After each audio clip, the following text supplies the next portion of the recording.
everyone. It's Shane Kanto, your Wasteland reviewer, and welcome to the Wasteland Retrospective here on the SPM Crew Podcasting Network. And this is my weekly show where my guests and I each pick a film related in some shape or form. And hopefully by the end of this episode, you have two films to go check out. And it is the fourth Thursday of the month, which means only one thing. Jeff is back. Jeff, thank you so much for coming on. Of course, anytime. Yes, and we are doing a double dose of Denis Villeneuve directed 2013 releases starring Jake Gyllenhaal, and it's Prisoners and Enemy. And I don't think I fully realized just those other two extra links there, besides the Denis Villeneuve one when I picked Enemy after you picked Yeah. Prisoners. But let's dive into Prisoners first. A desperate father takes the law into his own hands after police fail to find two kidnapped girls.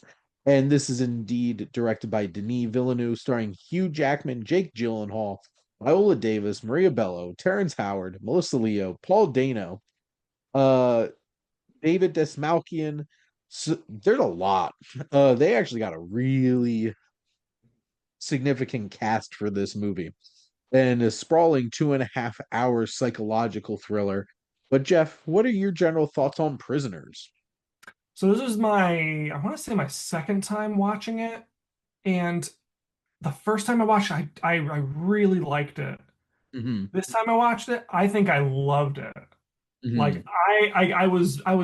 it's probably been a good 10 years since I watched it the first time. And now watching it again this time it was like there's so much that I forgot. I knew like maybe like the first half. Like I remembered the first half very well, but the second half was a complete blur to me. But then like it was almost like watching it for the first time again, where like I didn't see certain things coming. I didn't see the ending happen. I didn't see how the mystery kind of came together. And I it was really, really fun to kind of watch it again, Hmm. kind of like for the first time again. Absolutely. This is actually my number one film of 2013. I'm a huge fan of this film. This cracks my top 100 favorite movies. This is, and I think, yeah, this is still my number one Denis Villeneuve film. Some of his ones recently I absolutely love as well. Hmm. Big sci-fi fan, but there's just something about this movie that is so emotionally arresting and also so thought-provoking. Like Yeah. the mystery of it and how it all pieces together is really twisted and engaging. Um, this is shot by Roger Deakins, so it looks absolutely incredible. I didn't realize that Um, until after I watched it. I was on the Wikipedia page looking up some stuff about it, and I was like, Roger Deakins made this? I was like, God, no wonder I like it. yeah. Well, and you'll be hard pressed to find a more striking shot of a tree in a Yeah. movie than that is just such a harrowing thought of it lingering on the tree, knowing exactly what's happening at that moment. Hmm. And I think it took me my second watch to realize that's the moment that the girls get taken, and you're just like, oh my God. Yeah. And there's a lot of subtlety throughout this film. This film doesn't spell a whole lot out for you, and it leaves a lot of really interesting breadcrumbs that you don't think are important or connected, but everything threads together so perfectly. And why this film hits me so hard is like, one, like, if I had to say, this easily would have been in the best picture conversation for 2013. Um, Absolutely. and I don't know if like Denis Villeneuve just wasn't on their radar at this Hmm. point. They seem to have a problem nominating him for best director for things as it appears. But there's also like, honestly, this is I think Hugh Jackman's best performance. This is his movie. Oh my God. And the fact that this man played Wolverine for how many it has played Wolverine for so many years, he's still playing him. Yeah. He's never been more He's gonna do it terrifying till than he's this. 90. Yeah, exactly. Like he's never been this intense, like and Yeah. scary as Wolverine. Like him with that hammer in that bathroom. Hmm. I'm like, I am legitimately scared of this man. And his performance is incredible. You have Paul Dano, who Who's has such always a good. who's has such an interesting and strange character to play in this movie Hmm. and plays it so perfectly. And I think this might have been the time where I first started realizing just how impressive Jake Gyllenhaal can be as an actor. And it's all the little things that he does as Detective Loki. Hey, that you know in Nightcrawler where he's just like he never Yeah, blinks. He he does all these like weird picks where he blinks awkwardly at times, and like there's just something off yeah. about him. And he he is very isolated. He is very intense. And that scene in the car with him and Hugh Jackman when he finally confronts him, like that was like this is an Oscar clip for best actor moment. Hugh Jackman just like raging, and I'm just like, they missed it. And that was the Dallas Buyers Club year for Matthew McConaughey, if I'm not mistaken. And But Dallas Buyers Club was 2014. was that the next year? I don't. I could be wrong. Because this was also like Leo, Wolf of Wall Street, Yeah. and Suedio Agio for 12 Years a Slave. There's some really strong best actor, like even like something like Locke with Tom Hardy could have easily gotten like this was a really strong year for lead actor performances. Just looking at my 2013 list here, but the whole cast is incredible. I think one of the unsung heroes is Melissa Leo, who that woman knows how to play somebody I hate. Because whether it's the fighter or this or novitiate, there's just something about the presence that she can bring to a role. And you don't know quite yet what you don't like about this character. And when you find out, you're just like, ooh, I hate you, woman. Yeah. By the end. And the story is so complex, but also this is so densely thematic when it comes to like human nature. Yeah. I was just looking at to go back to Deakins for a minute. Yeah. I was just looking at his movies around this time. Look at this run. He's got Skyfall, Prisoners, Unbroken, Sicario, Hail Yep. Caesar, Blade Runner 2049, The Yep. Goldfinch, which isn't great, but it looks It looks good. great. 1917, and then Yep. Empire of Light. Not good, but Looks was good. shot, but looks amazing. Like that is I think that's a really good run of movies. Well, and it's crazy because even if you turn the clock back like 5-ish years, he had No Country and the assassination of Jesse James by the Coward Robert Ford in the same year. Yeah, I'm just like, look at this man. And obviously, it took until Blade Runner 2049 for him to finally break that streak of him not yeah. winning. And if I'm not mistaken, I think it was Emmanuel Lubezki who won for Gravity this Mm, year, yeah, which, like, Gravity ate up all the technical awards that year because, like, it was a technical feat. Them putting yeah. that together. Emmanuel Lubezki was the bane of him and Robert Elswit were like the bane of Roger Deakins' existence for like a decent chunk of time there. Him not winning any Oscars during that stretch. But no, this movie is gorgeous. And it's not big. It's just there's very striking imagery. Like Hmm. even just how perfectly lit, like the scenes where they show Paul Dano in the boxed in shower and the little eye hole and the light coming in and Yeah, the combination of Deacon cinematography and also Paul Dano being able to act with like this like express things with this little bit of light. Also, the editing in this is really great. There's this fantastic. Yeah. the one moment where Viola Davis comes into the bathroom and it's perfectly framed where the sink blocks Paul Dano's face when she pulls it off. And then you get the Hmm. reaction shot from her, and you're just like, oh my God, what does he look like? And then you finally get the reverse shot of him, and you're just like, how swollen his face is, the makeup and everything. Yeah. I'm just like, that was heartbreaking. And there's so many great tense scenes, like when Jake Gyllenhaal, Detective Loki, shows up to David Dismalkian's house and you find all the boxes, and you're just like, what are in these boxes? Right. And just the shots of just snakes just crawling all across the floor. I'm like, ooh. I was just like, no. I would have opened the first one. Well, I know he was trying to find like kids in there, so I'm like, well, he's a cop. He's brave enough to, keep Yeah. opening them. I'm just like, I would have found it hard to not nope out after the first one. Oh yeah. But that scene is so creepy and unnerving. The scene in the interrogation room, that that was so intense and unnerving and just ugh. There's so many moments in this, and this is one of those types of movies that like takes you.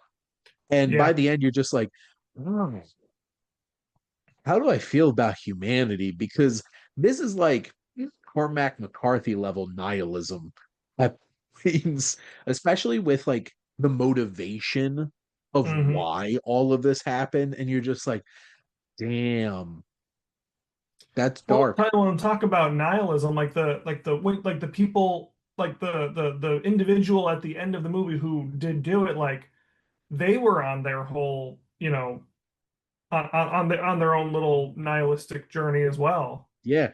Well, and I'm like, geez, like Yeah. one bad thing happens in your life, and to be fair, it was a really bad thing that happened to them, Hmm. but like that triggered this. You're just like, holy crap. Like that is taking your pain and trauma to a whole other level. Yeah. And there's that. And can how much can you like how much could you fault Hugh Jackman's character? Like he's not exactly like the best person. And you can tell like he's controlling, he's a little too intense. But like I don't know how I would act if my if I had a daughter and she was kidnapped like that and Yeah. you felt like the police weren't doing anything. And Detective Loki is so unstable in his own way and he is too intense into his cases. I'm like, this man needs a life, like outside of work, because he's one of those obsessive type of cops. And you know what happens with Maria Bello, who just turns kind of comatose Yeah. from grief and you have the dynamic with Terrence Howard, Viola Davis, and that when she doesn't want to be a part of it, but gives her blessing to let him do what he needs to do. I'm just like, just there's so many layers to like, and the title of this movie is so fascinating because there are a lot of literal prisoners in this movie. Obviously, Yeah. you have the kidnapped kids, and there's some other characters that have been prisoners of their trauma for so long. And then that's the thing. Everybody else becomes a prisoner of this whole entire situation. And seeing how each of them reacts to it. And then also Hugh Jackman making somebody else a literal prisoner. Yeah. On top of that, I'm just like, there's few titles that hit so perfectly based off of what the Hmm. movie turns out to really be about as this because the term prisoners goes a long way in Yeah. There's a lot describing of the there's a lot of dynamics. layers to this title. Yeah. Absolutely. But I guess is there anything else, Jeff, that really stood out to you about prisoners? N Nothing that we haven't already talked about. It's just a really good movie. I'll recommend it to anybody. Absolutely. And I was just peeking at my 2013 list, a sneaky good year for movies. Oh yeah. There's a lot of films from 2013 that I really loved. And like I said, this is at the top of it. So obviously I have some strong feelings about this. But we are going to talk about another film from Denis Villeneuve from the same year, and that's Enemy. And I know I watched this once, and it was one of those. what the hell did I just watch Right. kind of experiences. And this has been, honestly, Jeff, this might have been 10 years ago since I watched this one for the first time. A mild mannered college professor investigates the life of an actor who looks exactly like him. And this is from director Denis Villeneuve, starring Jake Gyllenhaal, Melanie Laurent, who fresh off of, well, I guess not fresh off of, but was a main actor in Inglorious Bastards. You have Sarah Gaden, and even Isabella Rossellini popping up in this. I'm like, that was Yeah. unexpected. I didn't remember that the first time I watched it. I don't think I remembered her being in this either. But Jeff, what are your general thoughts on Enemy? So this was again my second time watching it. I watched it for the first time like fairly recently too, like maybe like a Okay. year and a half ago. And I didn't totally get it when I first watched it. And I watched this time and I got it a little more, but I was still like I still had like a lot of burning questions about it. I should say for the record, I like this movie. I don't Yeah. like it as much as Prisoners, but I like it. But I still had so many like burning questions that at the end of it that I had to like go online and look up a bunch of articles and stuff and like for me like I thought it was some kind of like sci-fi message where it was like oh like for some reason there's it's like a doppelganger type of situation he got Mm. cloned or something I don't know but it's more of a metaphor more than it is like sci-fi. It feels a little, I don't know if magical realism is exactly the right thing, but like it's Yeah, an unexplained thing that doesn't need explaining.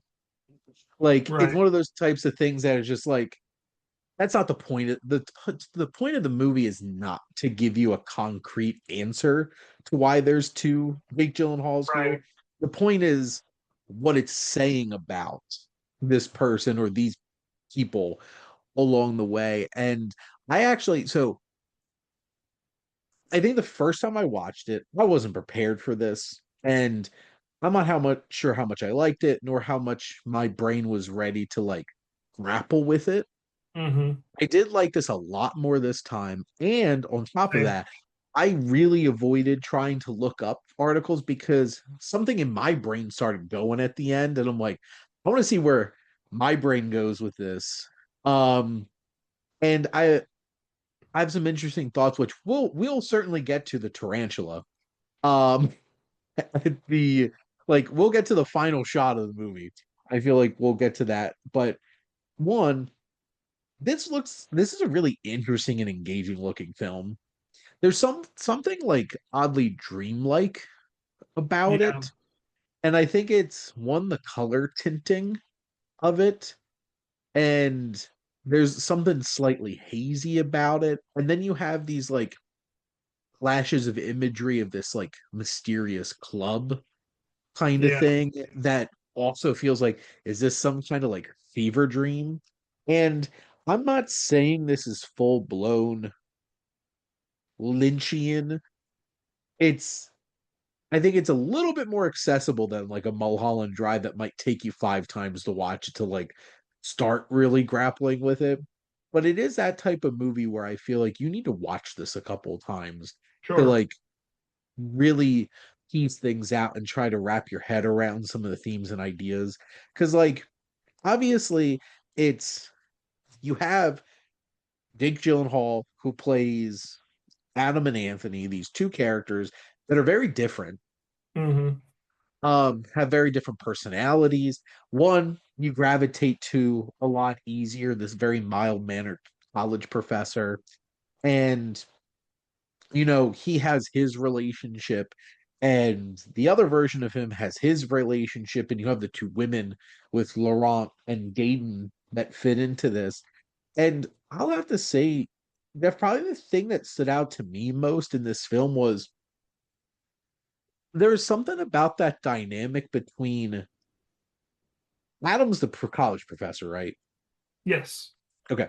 Him and Helen, who is the pregnant partner of Mm-hmm. Anthony.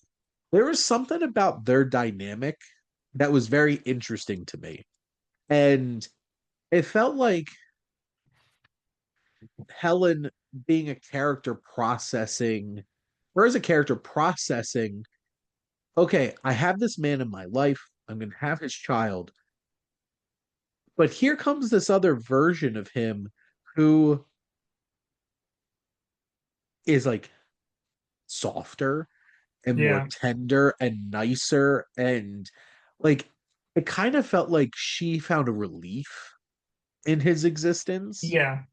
And there was something really interesting about that to me that I thought was fascinating. And like, it might be completely obvious that this is exploring like we have multitudes to us. We have these different experiences and layers to us, but this definitely feels like somebody had been split and you had these aspects of their personality here, these types of the personality here, and the partner in your life seeing these other dimensions of you and seeing you in a new light because there's a lot of tension with those Hmm. scenes with Mary, Laurent's character, and Anthony, which that tension goes to some dark places for sure. Yeah.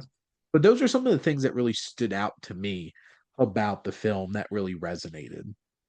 Yeah, and there to your point about the Helen character kind of feeling more like that the Adam character was softer. I was reading something that said like she, because there's like that part in the movie where she thinks that he cheated on her, or he like knows that he cheated on her at one point, and thinks that it's happening again. Like there's already like that bit of like right from the beginning, she doesn't feel totally comfortable in that relationship. And so No. when she does see Adam and sees that he's a kinder heart, that it kind of starts making her decision later in the film, Yeah. kind of ring a little bit more like interesting. But then another thing that I read was when Adam finds what he finds at the very end of the film, and he says a thing and makes a choice, it's almost like it turns him into Adam in a way. Or I mean, it Well, turns him into Anthony. I had that exact read when I was watching, and I was so mad. Like this got me like that moment and what he said about that the evening later, it made me so upset because I'm just Yeah, like, no, you're yeah, ruining it. And there's, I guess, does it represent outside forces that push us to these darker places amongst ourselves or bring the worst out of us? yeah, Because I feel like that thing is a representation of Anthony's darker impulses and these temptations. And then I don't know if the final shot is a physical manifestation of that temptation looming over him, but like that's kind of the read I had. But obviously it's a very strange and evocative final shot of this film that certainly can be interpreted in different yeah. ways. It scared me the first time I watched it, and then I forgot, and I knew it was coming this time around, and then it scared me again. I was like, "What? I was like, how did I fall for this again?" Well, to be fair, it is a shocking moment. It is a very like jarring moment. I just recently rewatched Weapons with my wife, and there's a I don't know, did you see Weapons? Yeah, Do you remember Josh Brolin's reaction to that horrible dream and he wakes up the next morning, he's just like, what the like I vaguely remember it. I got one of the biggest laughs in my theater. I got a big laugh out of my wife and I. That's the kind of reaction I felt like inside when he turns the corner in the bedroom. You're just like, what Yeah. just happened? There's a lot of And weird stuff in that movie.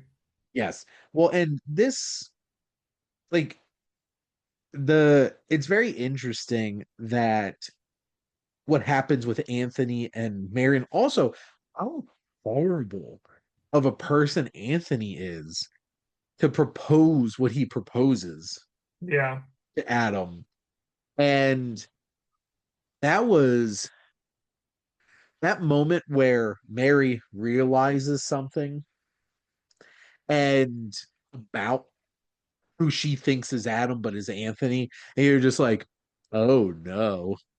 And how that goes from there Yeah. is shocking and really horrific. And I guess, how did you feel about Mary as a character?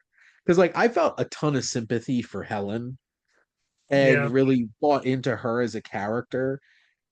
And, like, what winds up, like, Mary's fate in this movie is really dark and dark. Yeah. Well, it's hard to I think it's hard to kind of feel anything for Mary because we don't really spend a lot of time getting to Yeah. know her as a person. We spend a lot more time with Helen because we see that she's pregnant. We Yeah. see that they have, troubles in their relationship. And we see even where she and Anthony live. But we only see Mary going to her job. We know she has a job, and we see Yep. her at Adam's apartment. We see them, together a few times here and there, and then we see her and Anthony go off at one point. So I mean, we don't really spend a lot of time getting to know her at all. So that's why I'm like, I don't really feel anything for her because I don't know her. Well, and that's the interesting thing because, like, I immediately felt that spark between Helen and Adam in Yeah, those brief moments of them connecting. And I didn't really feel that with Mary, even in the briefer moments that we like yeah, got to see her. And I'm wondering if it's like, is that a relationship that's even destined to be much of anything? And is it no, just kind of like it feels more like they feel comfortable in it? yeah. Even Because even he's both of them, I don't like both Adam and Anthony. I like whoever one she's gonna be with. I don't see her with either of them because even with Adam, like they're mostly just in it for sex from what it looks like. yeah. They don't like really go out. They don't really do anything. Like you only really see her at their apartment or at his apartment. That's it. Well, and I think it's even more interesting because I feel like the relationship only stays intact because Adam is so mild-mannered Yeah. and just appeased with it. Because Hmm. the second you put like Anthony into that situation, he's getting aggressive in their sexual like those intimate moments with them Yeah. with these two characters, and it becomes volatile.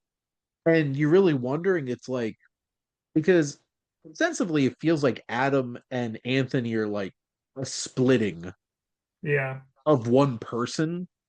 Yeah. And the idea it's like you have all like the positive elements in Adam and these negative elements in Anthony. And in general, it just feels like Mary and Adam work because Adam's always showing like his good side, and there's not much else to their dynamic. And it's really sad to process that like Helen never sees that good side. Yeah. And when she finally does, there's a lot of emotion and connection there. And honestly, by the end, I'm like, I really want Adam and Helen to work out, and then I want to jump into the movie and just slap it. At the Yeah. end, it's just like, no, stop it. It's this is one of those types of films where I'm just like, I don't know if I could fully rate this on like a narrative standpoint or something like that. This is very much like most of our conversation is just processing what do these things mean, Yeah. and that's if you're looking for an intellectual exploration of something in a film, this is a film that really does that. And I think it's really effective. And I feel like that's what Denis Villeneuve was going for. So I think he really succeeded. Have you I highly doubt it, but have you read the book? Because it's written in Portuguese. I have not. Okay. I would say go on like Wikipedia and just read the like like the summary of it because Uh-huh. I did that the other day in prep for this, and Hmm. not a very different story, but there's a lot of things that are different about like how things play Interesting. out. It's not like this like to me it seems more sci-fi than what this is.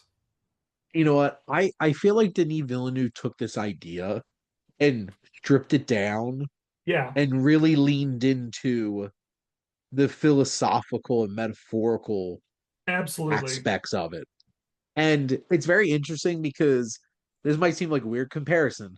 It gives 2001 A Space Odyssey vibes of where you watch the film and the film's not supposed to give you answers.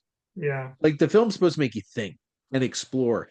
But if you read the book, which I'm a big fan of all four books in Arthur C. Clarke's series, they're more concrete and gives answers to things and leans into like there are explanations for some of these things that Kubrick's just like, I don't want you to have explanations. I want yeah, you to think about it.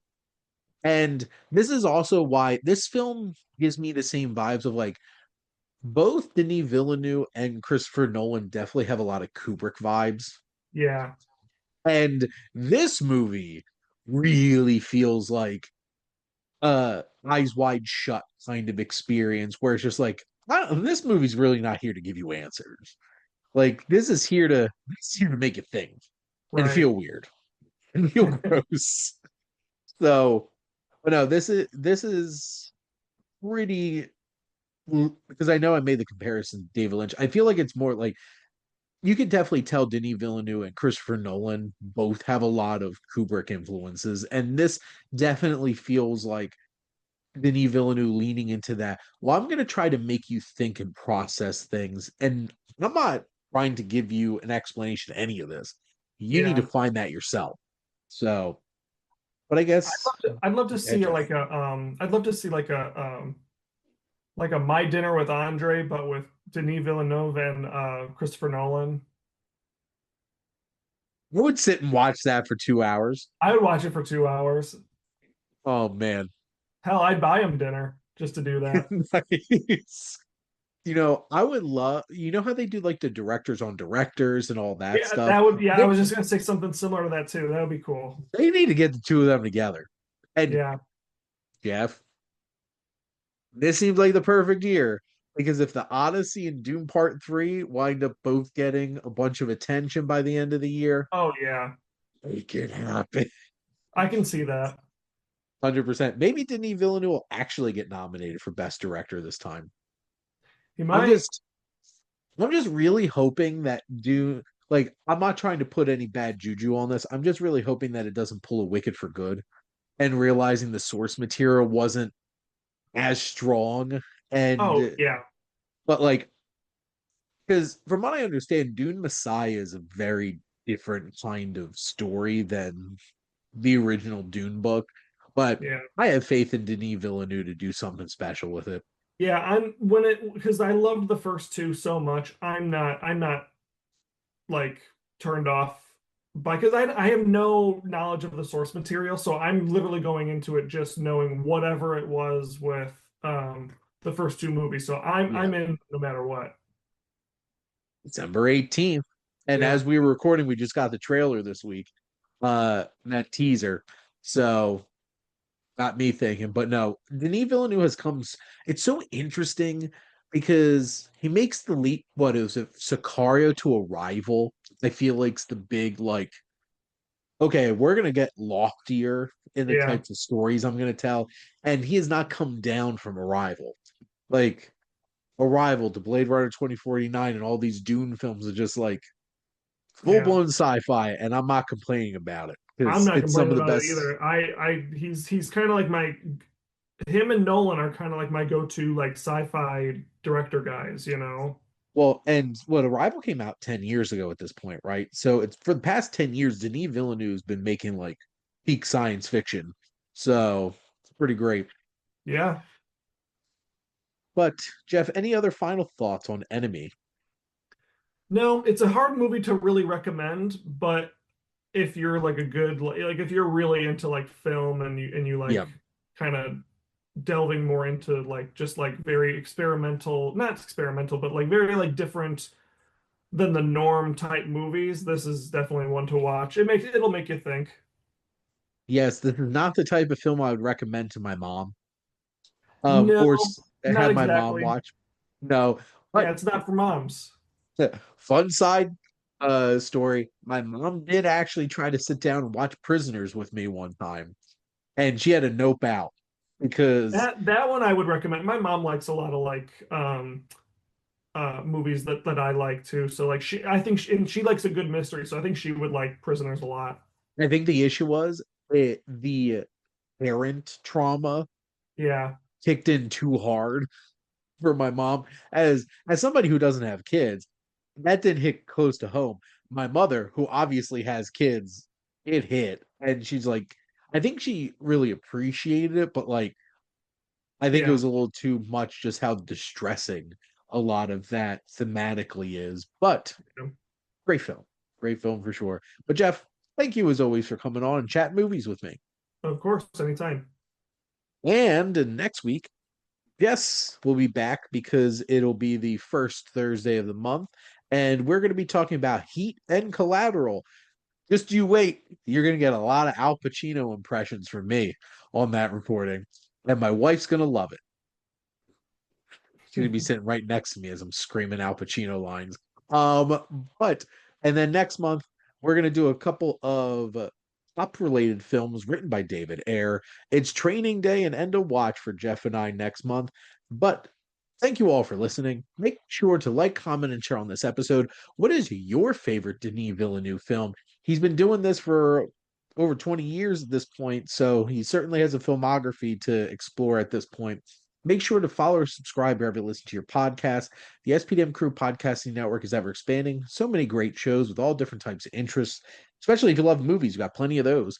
And if you have an idea for a podcast for yourself or you want to join as a guest on one of these shows, make sure to reach out to us on our website. And if you like our logo, check out Highfly Creative for all your digital marketing needs. But most importantly, thank you as always for tuning in and supporting the Wasteland Retrospective here on the SPDM Crew Podcasting Network.